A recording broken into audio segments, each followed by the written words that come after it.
Ayan, tingnan muna natin kung may hinog na dito sa aking atis. Ayan. Ayan oh, dami pa ring bunga oh. Ayun.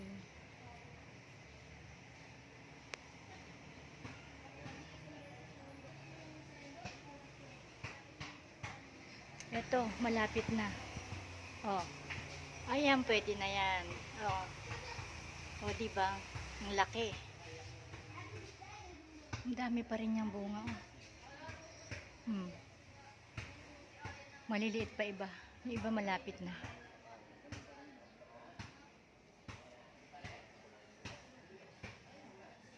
Ayan. Nakakatuwa talaga pag maraming bunga ang tanim natin. Ito lang yung puno ko. Ayan yung puno niya.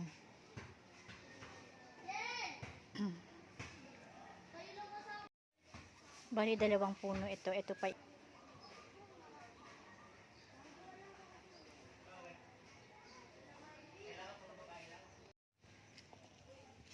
Sungkitin ko tong ubi dito oh. Ayun oh, meron na dito oh. Ayan. Ubi ito oh. Oops. May mga bunga kasi yung ubi dun oh, yung nakagapang sa mangga na ubi. May bunga. Sungkitin natin at gawin nating halaya. Ito oh. Ubi yan. Ayun, meron pa doon oh. Kunin na natin. Pwedeng gawin ng halaya. Gawa tayo ng halayang ubi. Ayan. Sungkitin ko na yung mga andito pa. Oh, ito na yung nasungkit ko oh. Oh, malaki-laki na din. May panghalaya na ako. Ayan, pinagpawisan na ako manungkit. Nakapagsungkit ako ng ubi at saka atis. Ito yung ubi oh.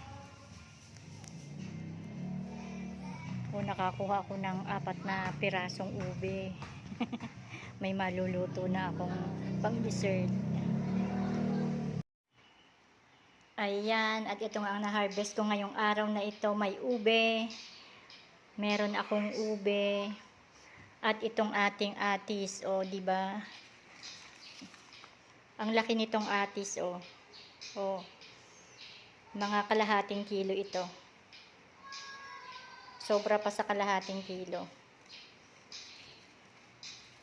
O, di ba?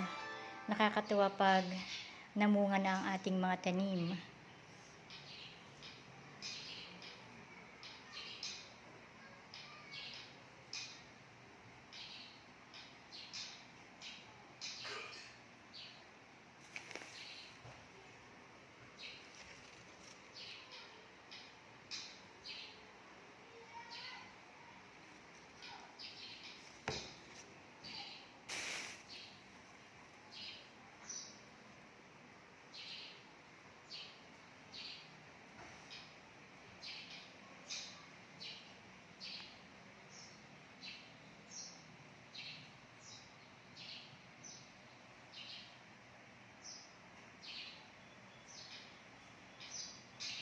Ito talaga ang laki, oh.